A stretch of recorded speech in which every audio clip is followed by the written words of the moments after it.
Israel meluncurkan serangan hingga membuat pemimpin Hamas Ismail Haniyeh tewas pada Rabu 31 Juli di saat yang bersamaan Rusia mengumumkan militernya melakukan latihan senjata nuklir fase ketiga. Dikutip dari The Moscow Times, pengumuman latihan nuklir itu disampaikan Kementerian Pertahanan pada Rabu 21 Juli. Disebutkan latihan tersebut berlangsung di distrik militer tengah dan selatan. Adapun latihan militer itu dilakukan oleh personil dari formasi rudal distrik militer selatan dan pusat. Mereka akan menyelesaikan tugas pelatihan tempur, termasuk memperoleh amunisi pelatihan khusus untuk sistem rudal taktis Iskandar M. Selain itu, prajurit diinstruksikan memperlengkapi kendaraan peluncur dan secara diam-diam maju ke posisi yang ditunjuk. Hal itu dilakukan untuk mempersiapkan peluncuran elektronik. Dalam video yang dirilis, Kementerian Pertahanan memperlihatkan kendaraan militer berkamuflase melaju melalui jalan hutan berlumpur. Adapun latihan nuklir Rusia ini beriringan dengan kematian pemimpin Hamas Ismail Haniyeh. Israel dituduh sebagai dalang pembunuhan Ismail Haniyeh di kediamannya Teheran, Iran.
Kondisi Israel mencekam seusai kematian pemimpin Hamas Ismail Haniyeh pada Rabu 31 Juli. Pasalnya Israel terbakar membara lantaran diserang oleh Hizbullah. Inilah situasi Israel bagian utara yang dipenuhi dengan api hingga asap pekat membumbung tinggi. AFP melaporkan kebakaran itu terjadi di wilayah Galilea. Kondisi chaos tersebut disebabkan serangan roket dari Lebanon Selatan. Pasalnya Hizbullah tak henti-hentinya melakukan serangan lintas batas. Serangan Hizbullah mengakibatkan kebakaran besar-besaran di wilayah pemukiman Zionis.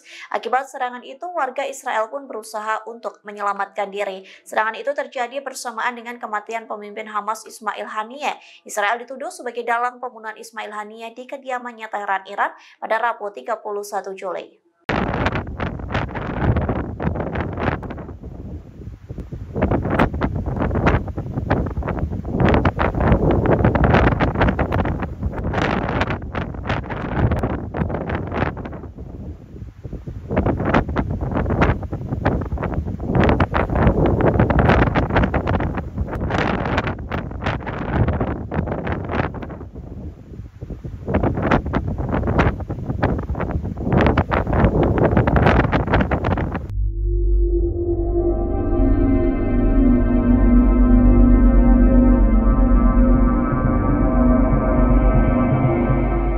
Pemimpin tertinggi Iran Ayatullah Ali Khamenei memberikan perintah untuk menyerang Israel secara langsung sebagai balas dendam atas tewasnya pemimpin Hamas Ismail Haniyeh. Nantinya pasukan Garda Revolusi Islam Iran atau IRGC akan menyerang Israel dalam 72 jam ke depan. Dikutip dari tribunnews.com, informasi itu disampaikan oleh keterangan 3 pejabat Iran yang diberi pengarahan tentang perintah Ali Khamenei. Perintah serangan itu diberikan dalam pertemuan darurat Dewan Keamanan Nasional tertinggi Iran Iran seusai Ismail Haniyeh tewas. Adapun di antara ketiga pejabat itu, 2 orang merupakan pasukan IRGC yang tak ingin disebutkan namanya. Hal senada juga disampaikan oleh para pejabat Amerika Serikat di Pentagon. Mereka mengatakan Iran dan sekutu akan melancarkan serangan besar-besaran ke Israel dalam 72 jam ke depan terhitung dari Rabu 31 Juli. Sementara Menteri Luar Negeri Iran Bagheri Kani telah mengontak via telepon Menteri Luar Negeri Qatar dan Arab Saudi. Sejumlah kalangan mengartikan komunikasi itu merupakan bentuk pengumuman Iran soal rencana mereka melancarkan serangan militer ke Israel. Meski begitu, Perdana Menteri Israel yakni Benjamin Netanyahu juga telah melakukan rapat darurat seusai Ismail Haniyeh diumumkan tewas. Netanyahu meminta sistem keamanan Israel diperkuat lantaran kemungkinan ada serangan balas dendam. إن شاء الله في هذا المكان وإن شاء الله ندخل في أعداد ديمنا معا.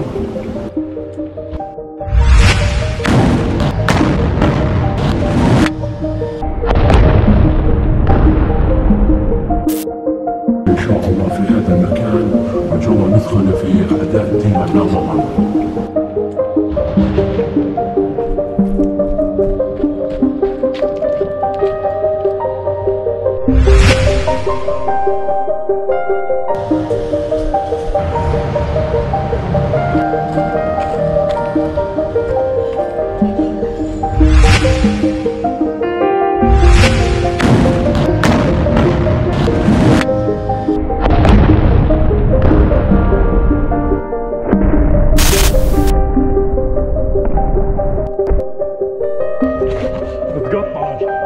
اتقطعوا صاروا يصرخوا والله صاروا يصرخوا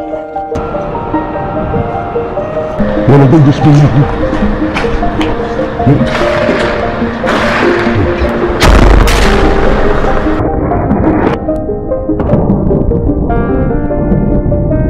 بعد تنفيذ قومت بالنجاح الحمد لله تدميرها وتدمير الجنود والقادم أعظم بإذن الله.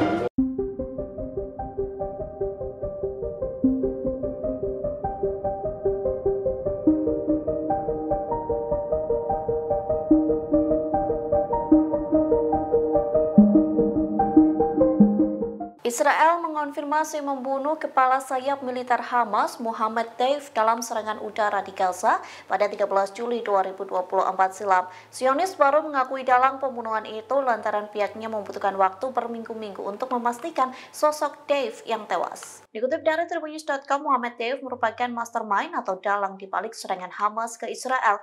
Mohammed Deif yang merupakan komandan Brigade Al-Qassam disebut merupakan sosok yang sangat tertutup. Bahkan hanya sedikit foto dan gambar dari pemimpin pejuang Hamas itu. Sementara Israel menyebut intelijen Zionis memastikan Mohammed Deif tewas dalam serangan 13 Juli. Selain Mohammed Deif, lebih dari 90 orang lainnya juga tewas dalam serangan Israel di Khan Younis. Namun kelompok militan Hamas membantah Mohammed Deif tewas. Belum ada komentar langsung dari Hamas mengenai laporan terbaru dari Israel ini. Di satu sisi, konfirmasi Israel ini muncul sehari setelah serangan udara ke Teheran yang menewaskan pemimpin politik utama Hamas yakni Ismail Haniyeh. Tapi Israel masih bungkam dan enggan mengomentari tuduhan tersebut. Kepres ke-10 dan 12 Indonesia yakni Yusuf Kala menghadiri pemakaman pemimpin Hamas Ismail Haniyeh. Adapun Yusuf Kala bertolak ke Qatar pada Kamis 1 Agustus menggunakan pesawat komersil Qatar Airways. Yusuf Kala mengatakan bahwa keberangkatannya mewakili delegasi Indonesia. Ia menyebut kehadiran delegasi Indonesia sebagai harapan dari rakyat Palestina. Perlu diketahui doa pemakaman Ismail Haniyeh diadakan di Teheran pada Kamis 1 Agustus sekitar pukul 8 pagi waktu setempat. Lantas jenazah Ismail Haniyeh dibawa ke ibu kota Qatar seusai disolatkan. Kemudian sholat jenazah Ismail Haniyeh akan diadakan di Masjid Imam Muhammad Abdul Wahad di Doha setelah sholat Jumat. Rencananya Haniyeh akan dimakamkan di Lusail.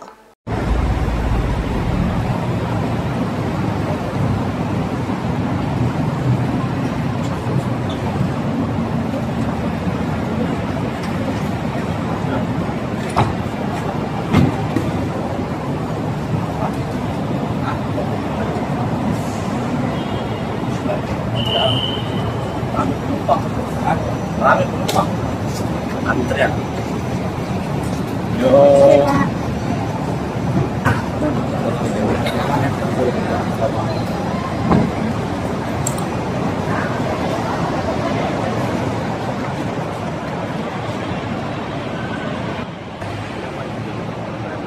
siarkan ini jam 6. Jam 6 apa? Stasiun TV.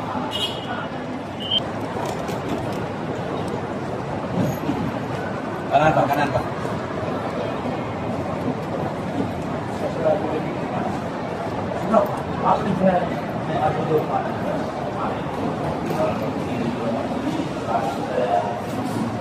Dalam rangka apa ini ke Doha, Pak?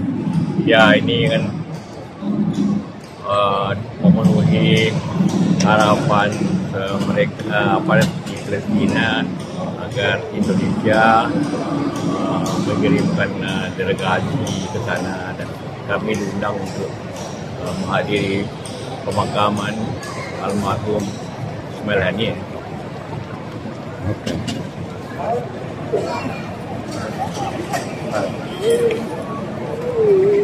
Naus.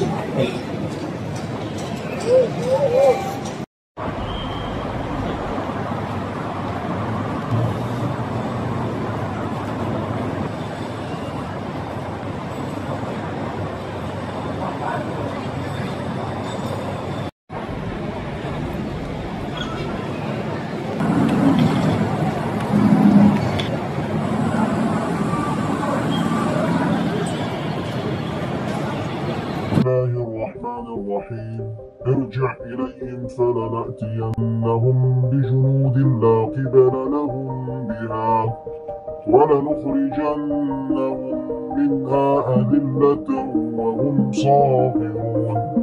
نقول نتنياهو الذي يدعي أنه قضى على الكتائب الأربعة في لواء رفح ويبحث عن النصر المطلق في هذه المدينة، نقول له أننا نسحق قواتك على جميع محاور القتال في الكتائب الأربعة، ومستمرون في إعداد الخطط وانتقاء الأهداف بعناية فائقة، وأن النصر الذي تبحث عنه هو وهم وسراب.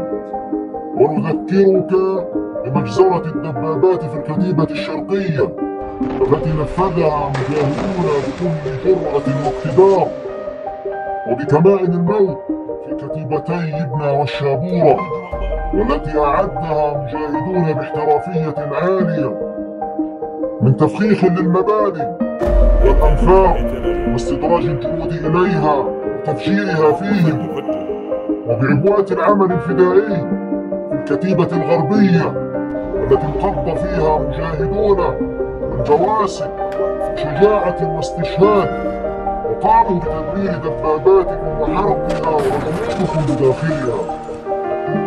وإذا يخبرك ضباطك بما حدث لهم في استهداف ناقلة الجند بصاروخ موجه من نوع السهم الأحمر، فلترى ما ينتظر آلياتك وجنودك في هذا الاستهداف الجديد.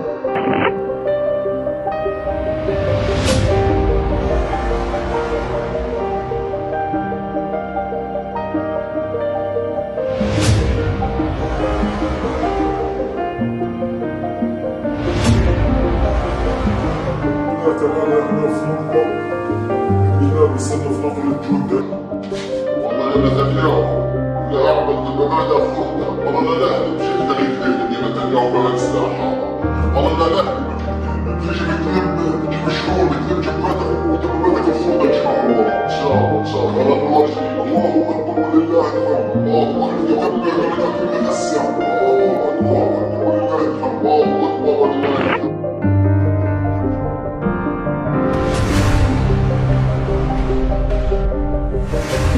يجابهم اثنين يسلوا منها اثنين.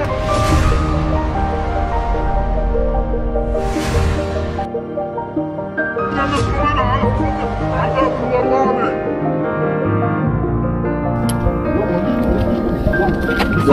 بسم الله يلا تقعوا بسم الله.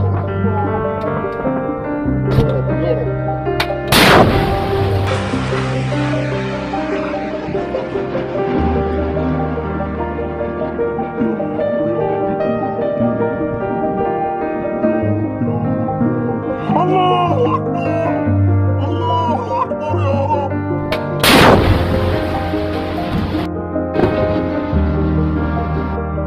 أيوة تمام تمام تمام تمام تمام تمام. تمام ارفع لفوق شوي. والله اكبر.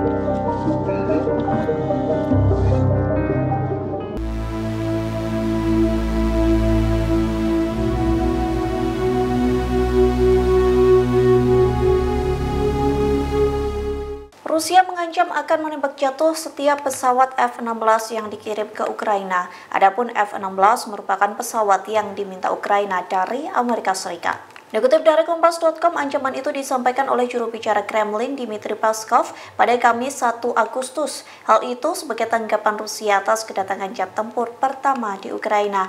Meski begitu, Rusia mengklaim bahwa kedatangan F-16 hanya berdampak kecil di medan perang. Perlu diketahui, Ukraina telah memohon kepada Sekutu Barat untuk membeli jet tempur buatan Amerika Serikat. Bahkan permohonan itu telah dilakukan selama lebih dari 2 tahun. Jet F-16 dianggap sebagai produk terbaik dalam perangkat keras militer yang diminta Ukraina. Pasalnya F-16 memiliki keakuratan kecepatan dalam jangkauannya. Dengan pesawat tersebut, Ukraina berharap dapat membantu melindungi diri dari pemboman Rusia. Terlebih beberapa negara NATO juga berjanji akan mengirim jet tempur dalam jumlah bervariasi untuk Ukraina. Download Tribun X sekarang, menghadirkan lokal menjadi Indonesia.